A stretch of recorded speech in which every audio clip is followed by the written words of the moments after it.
Sample paper 8 question number 27 के second part में हमारे पास क्या गिवन है यहाँ पे, ये हमारे पास सेकंड पार्ट है। तो R1 R2 हमारे पास इक्विवेलेंस है और ये हमें इक्विवेलेंस प्रूव करना है।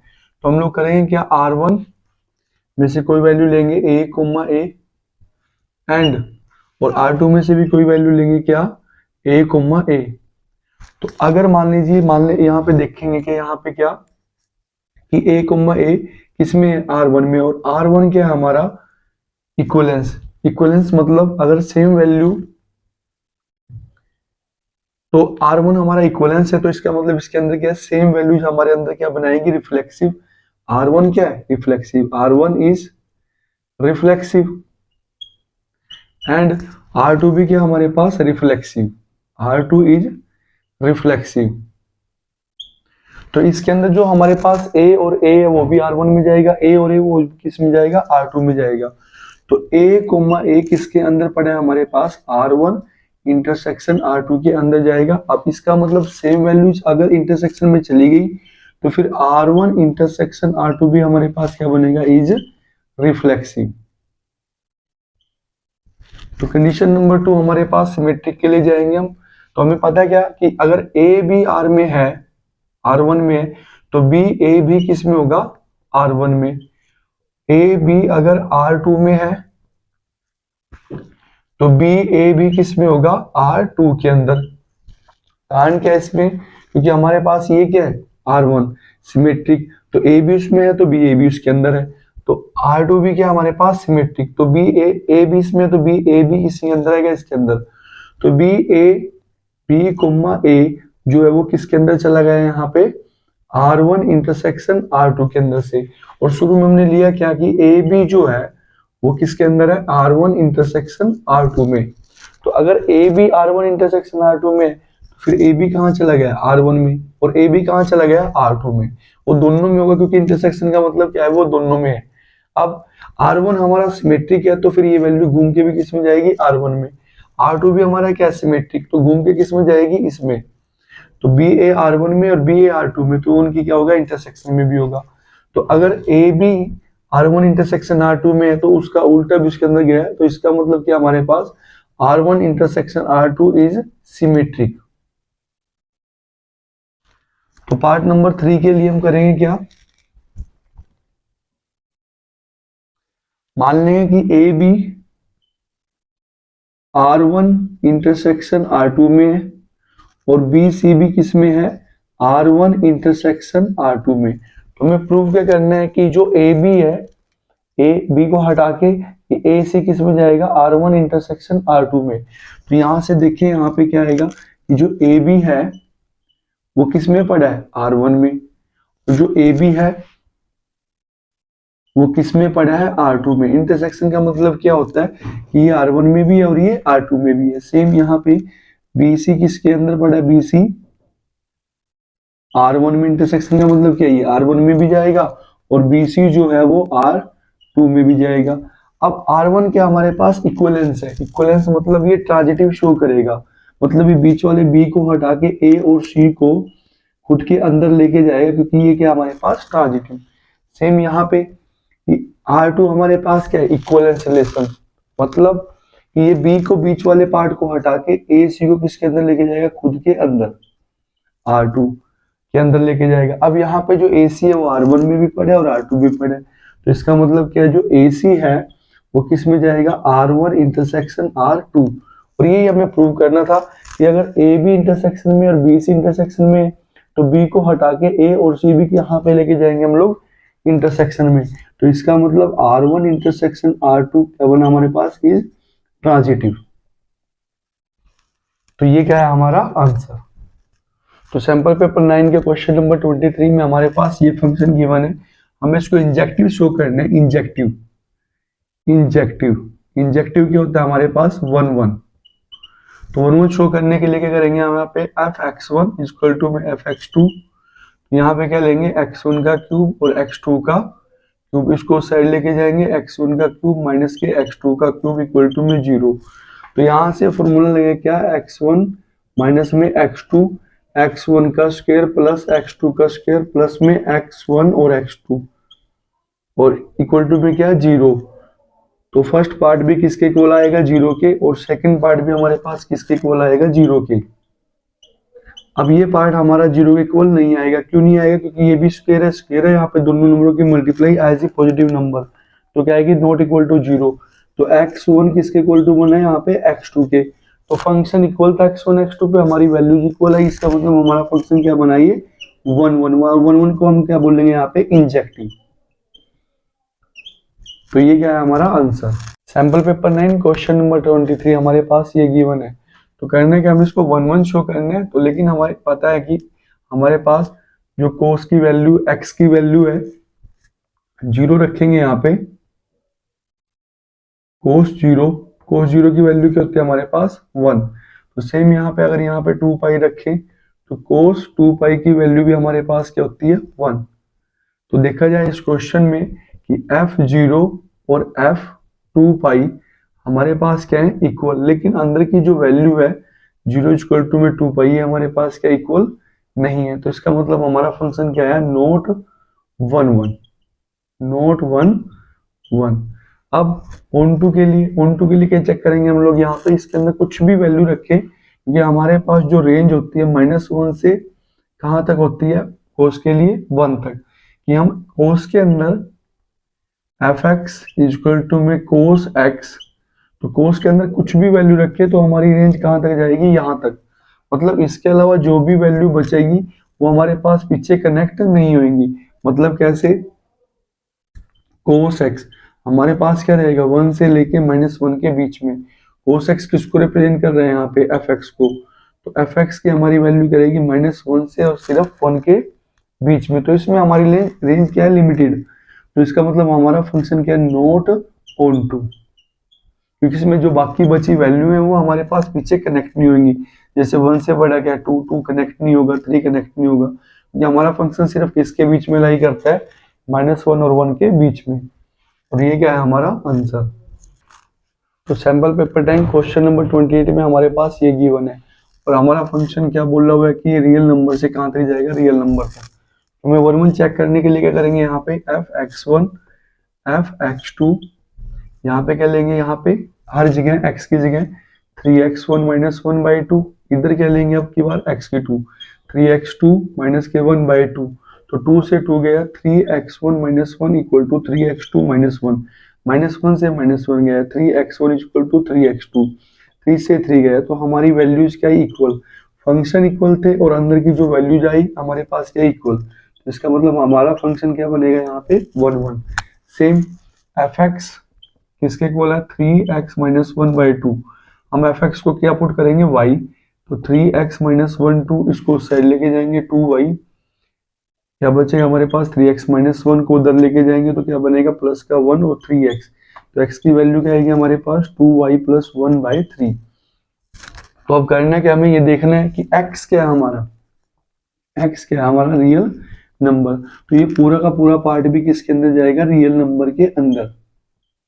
तो देखा जाए अगर हम डिवाइड में 3 1 और 2 हटाएं तो बचा क्या, अब ये पूरा हमारा रियल नंबर है, तो इसका हर एक पार्ट हमारे पास क्या है, रियल नंबर। तो यहाँ पे जो y है वो भी क्या होगा हमारे पास, रियल नंबर।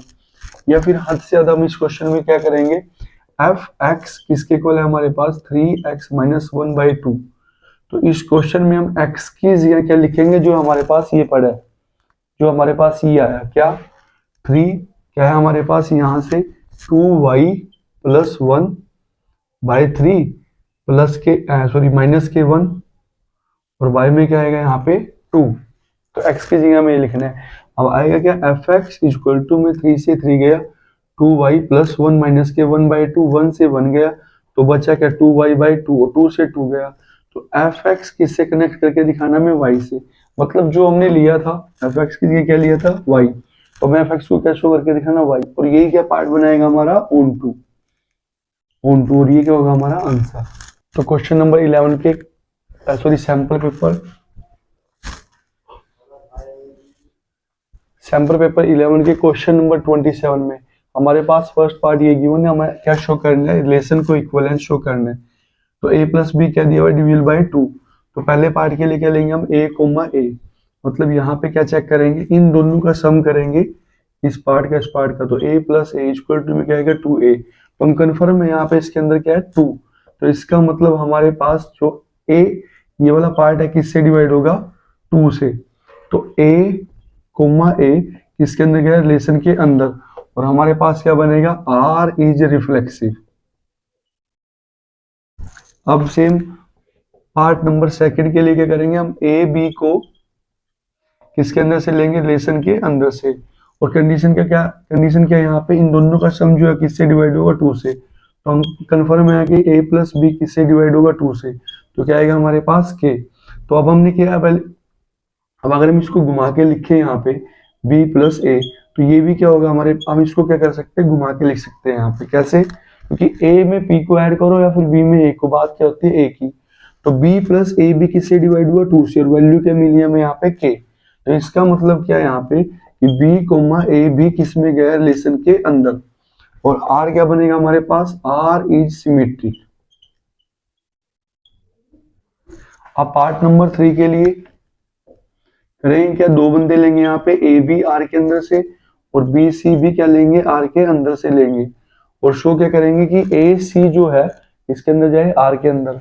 तो कंडीशन एक क्या हमारे पास इन दोनों का सम किससे डिवाइड होगा 2 से, तो हमने क्या ले लिया के कोमा इन दोनों का सम भी किससे डिवाइड होगा 2 से, तो हमने इसको क्या ले लिया यहाँ पे p। अब इन दोनों पार्ट को हम लोग ऐड करेंगे यहाँ पे, तो क्या आएगा a plus B by 2 plus B plus C by 2 equal to में k प्लस p। तो दोनों का बेस सेम है, तो क्या आएगा a plus B plus C by में 2 k प्लस p। तो इस साइड इसको लेके आएंगे तो क्या आएगा a प्लस ये कितना आएगा हमारे पास 2 टाइम b प्लस सी, और ये कितना आएगा इधर 2 टाइम k प्लस p। इसको इस साइड लेके आएंगे तो a plus c equal to में 2k प्लस p माइनस के 2b। अब देखा जाए तो a प्लस सी इन दोनों में क्या कॉमन है 2, तो क्या आएगा यहाँ पे k plus p minus b, और 2 को डिवाइड में लेके जाएंगे तो क्या बनेगा हमारे पास a plus c divide by 2 equal to में क्या है k plus p minus b। तो यहाँ पे a प्लस सी किससे डिवाइड हो रहा है 2 से, क्योंकि यहाँ पे हमारे पास कुछ ना कुछ पड़ा है। तो इसका मतलब फिर a कोमा सी भी किसके अंदर जाएगा रिलेशन के अंदर, और r क्या बनेगा हमारा r इज ट्रांजिटिव, और यही क्या हमारा आंसर। तो सैंपल पेपर 11 के क्वेश्चन नंबर 27 के सेकंड पार्ट में हमारे पास ये फंक्शन गिवन है, और यहां से हमें क्या निकालना है x, और यहां से वैल्यूज किसकी आएगी हमारे पास y की। तो पहले हम इसको 1 1 शो करेंगे। 1 1 के लिए क्या लेंगे हम यहाँ पे क्वेश्चन में f(x1) इक्वल टू में f(x2). तो पहले तो इस पार्ट में पूरे में x1 रखेंगे तो क्या आएगा 3x1 plus 1 x1 minus 2 equal to में, अब इसमें क्या रखेंगे x2, तो 3x2 प्लस 1 बाय में x2 माइनस के 2। अब क्रॉस मल्टीप्लाई करेंगे यहाँ पे तो क्या आएगा 3x1 की मल्टीप्लाई करेंगे, इससे क्या आएगा 3x1 x2 माइनस के 6x1। 1 की मल्टीप्लाई करेंगे तो सेम आएगा x2 माइनस 2 इक्वल टू में इसकी मल्टीप्लाई इससे करेंगे तो कितना आएगा 3x1 और x2, और यहाँ पे क्या आएगा x1। अब माइनस 2 की मल्टीप्लाई करेंगे तो कितना आएगा माइनस के 6x2 और माइनस के 2, तो माइनस 2 से माइनस 2 गया, 3x1 x2 से 3x1 x2 गया, तो बचा क्या हमारे पास माइनस के 6x1 plus x2 equal to में x1 माइनस 6x2।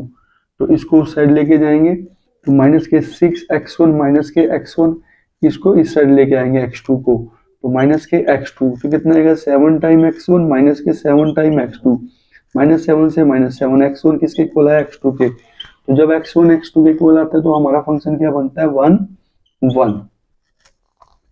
और कंडीशन नंबर 2 में fx की जगह fx क्या है हमारे पास 3x प्लस 1 x माइनस 2, तो हम fx की जगह क्या लिखेंगे y, तो 3x प्लस 1 y में x माइनस 2, तो इसको साइड लेके जाएंगे तो क्या आएगा yx माइनस के 2y इक्वल टू में 3x प्लस 1। तो x वाला इससे एक तरफ करेंगे yx, इसको उधर लेके जाएंगे माइनस के 3x, इसको इधर लाएंगे 2y प्लस 1। तो यहाँ से क्या कॉमन लेंगे हम लोग x, तो क्या आएगा y माइनस के 3, तो 2y प्लस 1, तो x की वैल्यू क्या आएगी हमारे पास 2y प्लस 1 y में y माइनस के 3। तो जो डिवाइड वाला पार्ट होता है हमारे किसके इक्वल नहीं आना चाहिए 0 के, तो y की वैल्यू क्या नहीं होनी चाहिए 3। तो मतलब क्या होता है कि y हमारे पास कोई भी रियल नंबर हो सकता है लेकिन छोड़ के किसको 3 को, और यही हमें एंड में शो करना था यहाँ पे कि जो y है हमारे पास किसके अंदर पड़ा है r माइनस 3 में। तो y किस में पड़ा है हमारे पास r-3 में, तो यहां से हमारा फंक्शन क्या बनेगा फिर ऑन टू।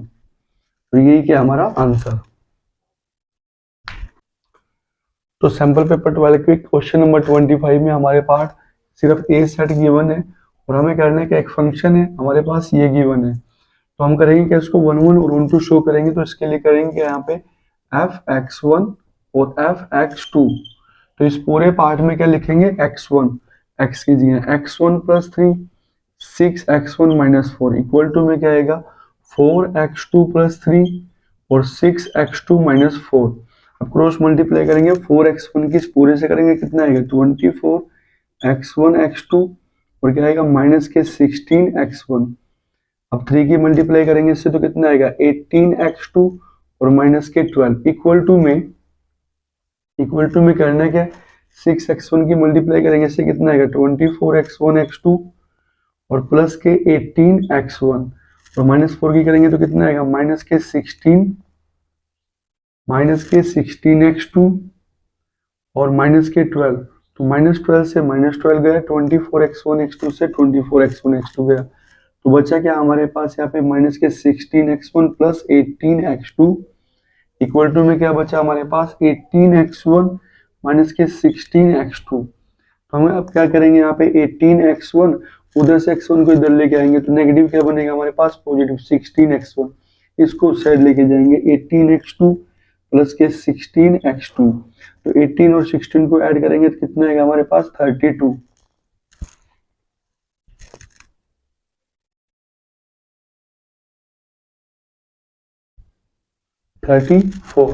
और ये भी क्या आएगा हमारे पास 34x1, 34 से 34 गया, x1 किसके इक्वल आएगा हमारे पास x2 पे, तो इसका मतलब हमारा फंक्शन क्या बना फिर यहाँ पे 1 1। अब 1 2 के लिए हम क्या करेंगे fx इक्वल टू में 4x + 3 6x - 4, fx को क्या लेंगे हम यहाँ पे y, तो क्या आएगा 4x + 3 6x - 4, इसकी मल्टीप्लाई इससे करेंगे तो कितना आएगा 6xy माइनस के 4y इक्वल टू में 4x + 3। तो x वाले पार्ट एक तरफ लेके जाएंगे 6x माइनस के 4x, इस -4y को इधर लेके आएंगे 4y, तो इसमें से क्या कॉमन लेंगे हम x, तो कितना आएगा 6y माइनस के 4y 3 प्लस के 4y। तो करने के अब यहाँ पे इसको डिवाइड में लेके आएंगे तो कितना आएगा 3 + 4y बाय में 6y - 4। अब ये जो डिवाइड में हमारे पास पड़ा है ये किसके इक्वल नहीं होना चाहिए 0 के, तो यहाँ से फिर y की नॉट इक्वल टू 0, तो y की वैल्यू क्या आएगी 4/6, तो y नॉट इक्वल टू 2/3, मतलब y हमारे पास कोई भी रियल नंबर हो सकता है लेकिन किसको छोड़ के 2/3 को छोड़ के। तो हमें चेक करना है हमारे पास जो x पड़ा था यहाँ क्वेश्चन में x किसके अंदर था इस सेट के अंदर, तो हमें यही चेक करना था कि जो हमारा y आया क्या वो इस सेट के अंदर आया, तो हमारे पास y जो आया वो किसके अंदर आया r - 2/3 इसके अंदर, मतलब ये किस सेट के अंदर आया हमारे पास y x a में था और y ये किसके इक्वल है a के, तो y को हमने कहाँ पहुंचा दिया a सेट में, तो इसका मतलब क्या बना हमारे पास ये ऑन टू फंक्शन, और यही क्या है हमारा आंसर।